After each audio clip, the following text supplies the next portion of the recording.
Thank you. Merci. Et maintenant, Monsieur Didat. Quiet, please. Silence, s'il vous plaît. Thank you very much. Merci beaucoup. Maintenant, c'est au tour de Monsieur Didat de répondre. Merci, Monsieur Didat.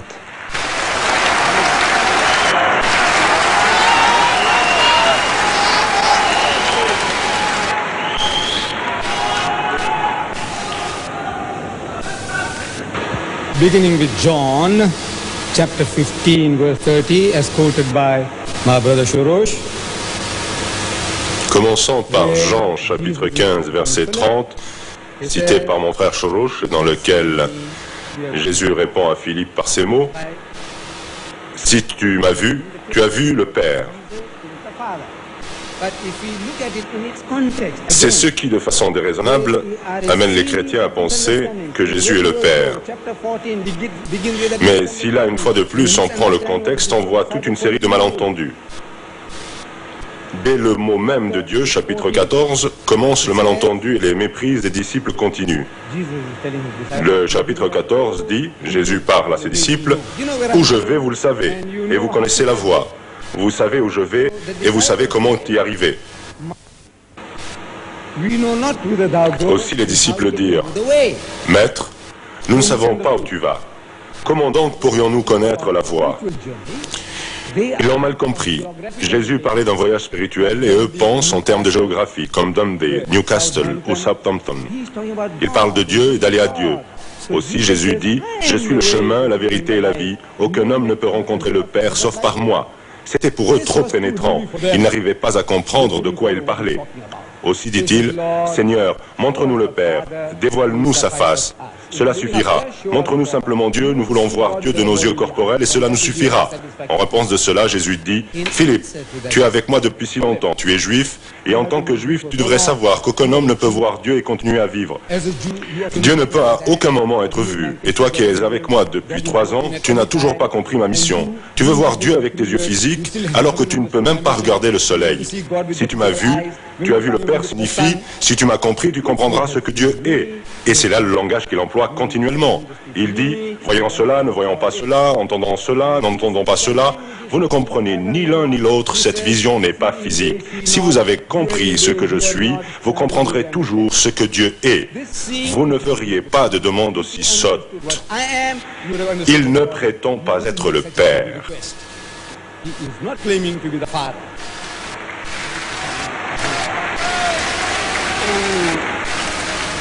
I would like to know who has heard this verse. J'aimerais savoir qui a entendu ce verset. There are 3 that bear record in heaven. Parce qu'il y en a 3 qui rendent témoignage dans les cieux. Le Père, la Parole et le Saint-Esprit, et ces 3 sont un. Aviez-vous déjà entendu cela auparavant? Do you read this in your Avez-vous entendu cela? Do you? Lisez-vous cela dans votre Bible? Le lisez-vous? Oui? Oui? Non? Mon frère dit qu'il le lit. Ah bon? Vous ne le lisez pas dans la Bible? Ça n'y est pas? C'est dedans? Oui? For there are 3 I'm quoting. First, Je cite la première épître de Jean, chapitre 5, verset 7, dans lequel il nous est dit, première épître de Jean, chapitre 5, verset 7, où il est dit, « Car il y en a 3 qui rendent témoignage dans les cieux, le Père, la Parole, signifiant Jésus, et le Saint-Esprit, et ces 3 sont un. » C'est dedans, dans votre Bible, monsieur. the Bible says.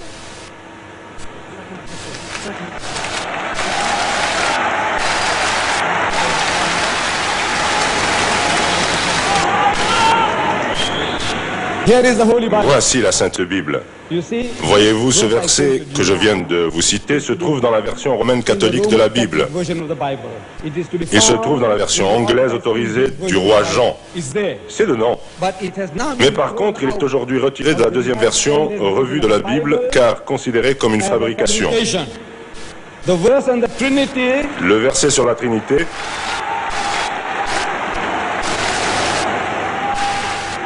It is thrown out as a fabrication. a été retiré car considéré comme étant une fabrication. Bible do not have that verse anymore. Aucune traduction moderne de la Bible ne possède plus ce verset.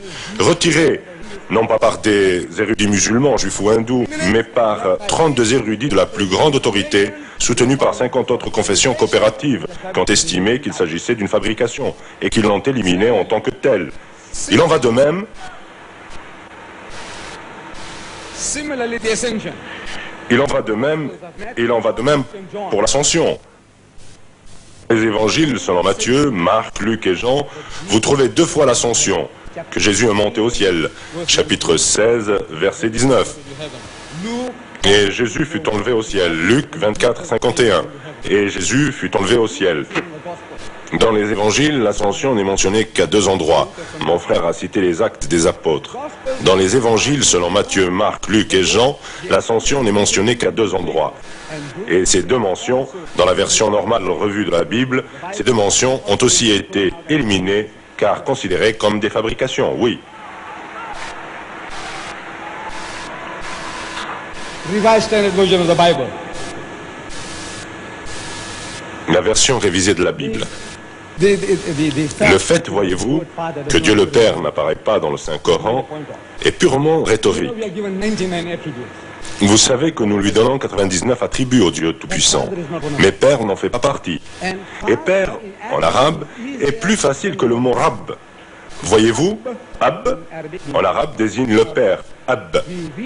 Nous relisons le Coran. Seigneur, celui qui chérit, qui soutient, qui épanouit, Rab, et non Ab. Et pourquoi pas? À cause de cette mauvaise conception, il y a des millions de gens qui, dans le monde, voient la chose de façon physique. Que ce Dieu dans les cieux a engendré un fils, et engendrer est un acte animal qui relève des fonctions inférieures et animales du sexe.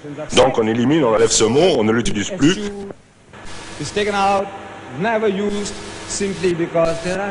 Simplement parce qu'il y a des gens comme le fils de mon frère.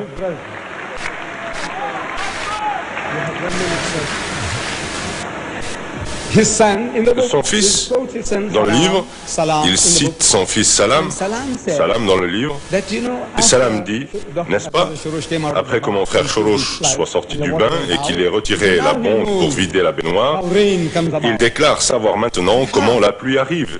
Il dit, comment? Il dit, tu sais, quand Jésus prend un bain dans les cieux et qu'après il vide la baignoire, voilà, toute l'eau tombe sur la terre et nous avons des orages ici. Et pour cela, le jeune homme est vigoureusement embrassé. Voyez-vous, et cette idée continue. Vous avez une conception selon laquelle un Dieu tout-puissant se trouve dans les cieux qui agit de la même façon. Ceci à cause de ce concept anthropomorphique que vous avez introduit. Dans l'islam, tous ces attributs, dans lesquels on pourrait aussi voir une certaine anomalie du fait de l'utilisation de mots semblables, ne conviennent pas à la majesté de Dieu. Que Dieu engendre un fils, ou qu'il est le Père dans le ciel, le Père vivant qui va embrasser son propre fils à cause des péchés de l'humanité, il peut vous enlever vos erreurs. Vous commettez des péchés et il embrasse son propre fils. Je vous le demande, est-ce de l'amour? On vous vole, on assassine votre femme, votre enfant, on viole votre fille, et vous ne pouvez rien faire. Vous êtes totalement impuissant. Alors que faites-vous? Vous allez tuer votre propre fils. Et vous appelez ça de l'amour? Moi, je vous dis que c'est une fausse conception de la justice et de l'éthique. Voyez-vous, si vous avez une conception juste, votre comportement sera en conséquence juste. À une époque, en Amérique, 60% des gens se déclaraient contre les relations sexuelles prémaritales. Mais depuis 1975, vous lisez ce livre de frère Shorosh, vous devez acheter ce livre, Le Palestinien libéré. Il raconte qu'il marche avec une fille à chaque bras lorsque soudain, une certaine Belash, s'il vous plaît, soudain une certaine Belash, Bella et Belle, invite Shorosh chez elle pour un week-end. Et il l'accompagne chez elle pendant un week-end. Ce n'est pas dans la Bible, c'est dans le livre. Je termine. Pendant un week-end, et le père de la fille est là qui attend, le fusil à la main. Au moment où il arrive sous le porche, il attend, le fusil à la main. Le docteur part rapidement en retraite. Bon, ce que je dis, c'est que dès lors que vous décrivez une moralité pareille, qu'est-ce qui s'ensuit? Que 61% des gens en Amérique, d'après les toutes dernières statistiques en Amérique, sont maintenant en faveur des relations sexuelles prémaritales. Alors on me dit que la religion, le christianisme n'est pas une religion, mais une relation.